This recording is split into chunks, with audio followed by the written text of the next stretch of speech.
Hello and welcome to Raju Notes channel, your pit stop for weekly current affairs updates.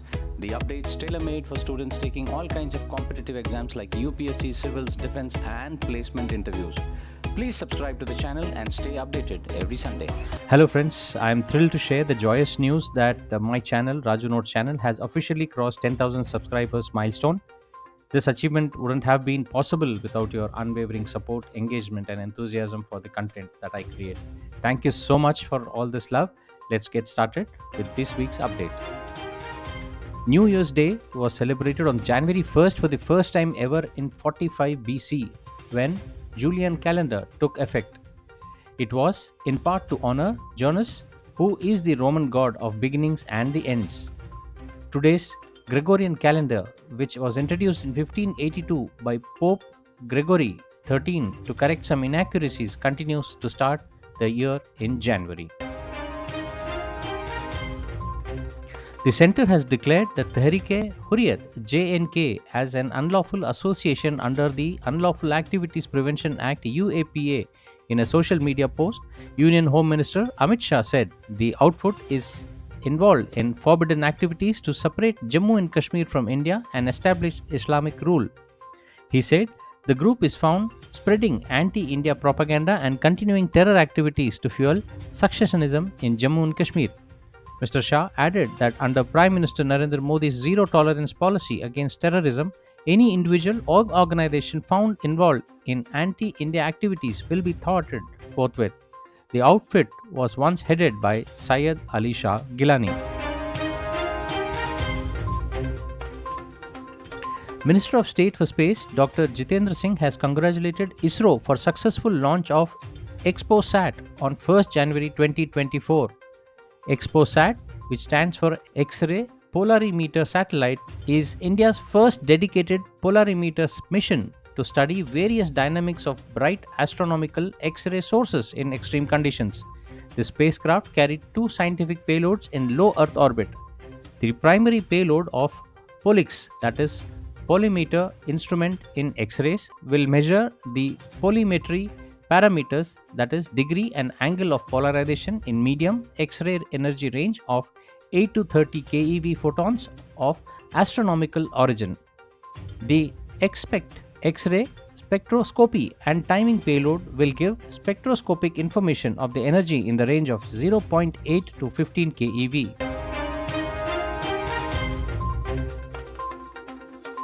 Russia's 2024 BRICS chairmanship began this week. On this occasion, Russian President Vladimir Putin said it will act precisely as per the motto strengthening multilateralism for equitable global development and security, and focus on positive and constructive cooperation with all the countries concerned. He said, baton for the BRICS, Brazil, Russia, India, China and South Africa chairmanship was passed on to Russia on the 1st of January. The Russian president said, Egypt, Ethiopia, Iran, Saudi Arabia and the United Arab Emirates have joined BRICS as the new full members, which is a strong indication of the growing authority of the association and its role in international affairs. India and Pakistan exchanged the list of nuclear installations and facilities covered under the Agreement on Prohibition of Attack Against Nuclear Installation and Facilities between the two countries. External Affairs Ministry said on Monday, the list was exchanged through diplomatic channels simultaneously at New Delhi and Islamabad. The agreement was signed in 1988. India and Pakistan are required to inform each other of the nuclear installation and facilities to be covered under the agreement on the 1st of January every calendar year. The ministry said this is the 33rd consecutive exchange of such lists between the two countries. What are the new guidelines on admission of critically ill patients in ICU? Hospitals can't admit critically ill patients in ICU if they or their relatives refuse. Health Ministry's recent guidelines said critically ill patients with any disease with a treatment limitation plan and anyone with a living will or advance directive against ICU care won't be admitted to ICU. Terminally ill patients with medical judgment to futility won't be admitted to ICU.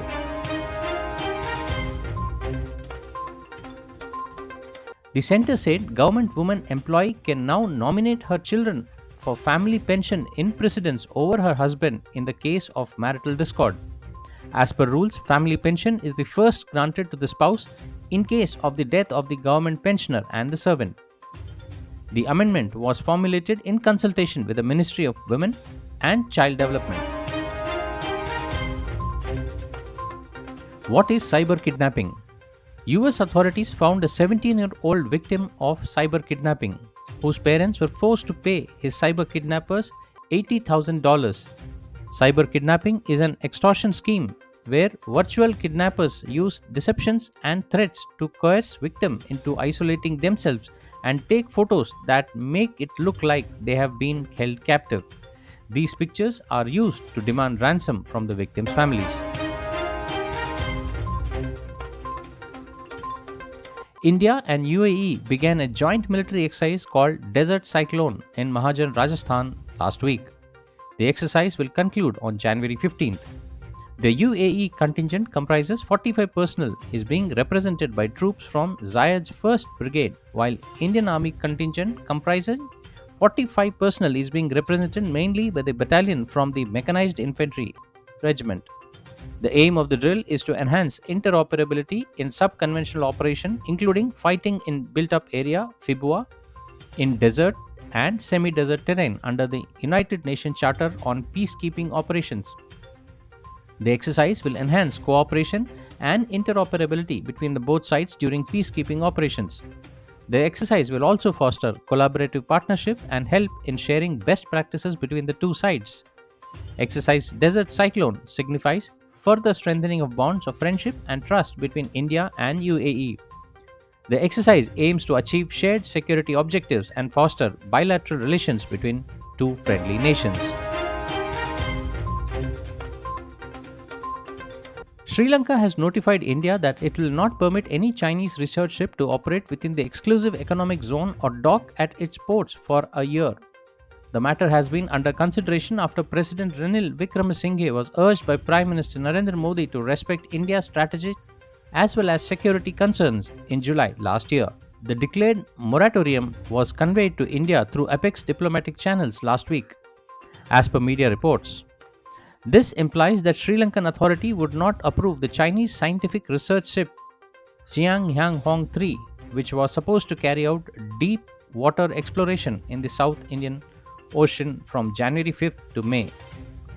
In the past, Chinese research ship, hydrographic vessels and ballistic missile trackers have reached the Indian Ocean region for survey and research purposes. The island nation has maintained that India's legitimate security concerns are very important for Sri Lanka. Sri Lankan leadership has on several instances mentioned that the Indian neighbor has put in place an SOP for maintenance of maritime security and visits of such vessels in consultations with many friends, including India.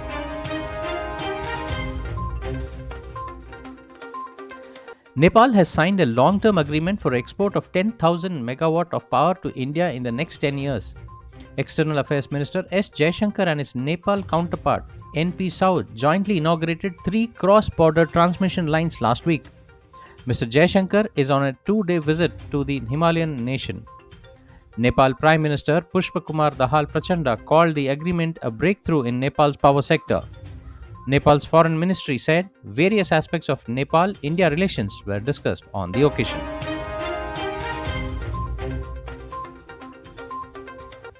Nepal has stopped issuing permits to its citizens to work in Russia and Ukraine until further notice. The government took the steps after at least 10 Nepali soldiers were killed while serving in Russian army. Nepal has asked Russia not to recruit its citizens to the Russian army. It has also asked Russia to immediately send all Nepali soldiers back to Himalayan nation and compensate the families of those killed. The government has said that up to 200 Nepali citizens were estimated to be working in Russian army. Foreign Minister N.P. Saud told the state-run RSS news agency that about 100 Nepalis are reported to be missing. Indian Navy rescued all 21 crew members, including 15 Indians, on board the distressed cargo ship MV Leela Norfolk off Somalia coast. The Navy rushed its warship INS Chennai and deployed maritime operations after a distress signal from the cargo ship signaling the hijack on Thursday. The Navy's elite marine commandos, also known as Marcos, conducted sanitization operations on the vessel and confirmed the absence of hijackers. All 21 crew, including the Indians, are safe. Naval warship INS Chennai, a Navy destroyer that was diverted from its anti-piracy patrol, launched its helicopter and issued warning to pirates to abandon the hijacked vessel. The hijacking was reported by the UK Maritime Trade Operations (UKMTO), a British military organization that tracks movements of various vessels in the strategic waterways. Indian Space Research Organisation ISRO successfully placed Aditya L1 satellite to the L1 point at around 4 pm on Saturday. The propulsion system of the spacecraft, consisting of 440 Newton liquid apogee motor, 8 22 Newton thrusters and 4 10 Newton thrusters, were intermittently fired to take the spacecraft to the L1 point. Aditya L1 is India's maiden solar mission to observe and study the sun's corona, understand its extreme heat and its influence on Earth. L1 is the Lagrangian point where gravitational forces between the Earth and the Sun reach equilibrium and the Sun can be observed without the hindrance of eclipse. After the launch from Sriharikota, Aditya L1 had undergone 4 Earth-bound maneuvers and a trans-Lagrangian point insertion maneuver. And now for the segment where we see the events that unfolded itself this week back in history. 31st December 1857. Ottawa made capital of Canada. Ottawa, located in Ontario at the confluence of Ottawa, Gatineau and Rideau rivers, and whose area was first described by Samuel de Champlain in 1613, was named the capital of Canada by Queen Victoria this day in 1857. 1st January 2002, Euro introduced in Europe. On this day in 2002, the Euro, the monetary unit of European Union, was introduced with the issuance of both currency and coins, and by March 2002 it was the sole legal tender for participating member states. 2nd January 1492, Granada reclaimed by Spain. On this day in 1942, Granada, home of the Alhambra Palace and the seat and final stronghold of the Moorish kingdom in Spain, was surrendered to the Catholic monarchs Ferdinand II and Isabel I, ending the reconquest.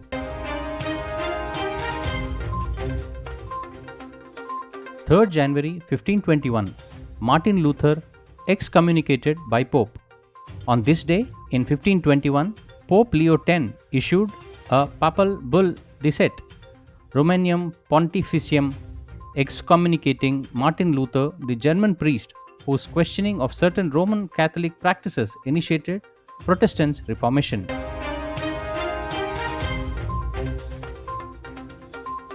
4th January 1948, Burma granted independence. On this day in 1948, the Southeastern Asian nation of Burma, that is formerly Myanmar, gained independence, completing the transfer of power negotiated by Burmese leader Aung San and British Prime Minister Clement Attlee in 1947. 5th January 1933, Golden Gate Bridge construction began. In San Francisco, on this day in 1933, construction began on the Golden Gate Bridge, a suspension bridge that once boasted the longest main span in the world and that has been celebrated for the magnificence of its setting.